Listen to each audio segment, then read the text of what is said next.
শোন, গাছ গট আছে, এগুলা কেটে দিবি। একটি মাল তালি যা হবে ওটা থানাকে পাঠান যাবে। কি বলছিস? কি বলছিস? যাই হবে গাছ যত আছে ওটা কেটে দিবি।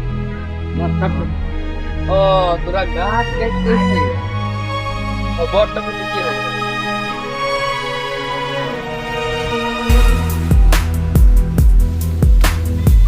মামু মামু ওখানে গাছগুলো সব কেটে দিছি। কে কাটছে রে? ওই এক ক্যাবেটা কে জান সব চল কেটে দেখে গেল, নে তোরা, 5-6 জন আছে। দেখছিস চল।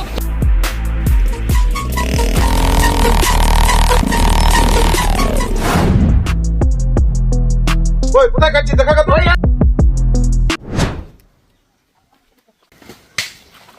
এই তোদেরকে কে গাছ কাটতে বলি রে? হ্যাঁ আমার সাথে মাল তালি করা আছে আমার, মালিকের সাথে কথা বল। কই কই তোর মালিক? এই যে, এই গাছগুলো কে কাটতে বলিছে? আর একদিন কাটতে বলেছে। মালিক ফেসে গেলাম, আর কি করবো? শুন এটা কাজ কর, ওকে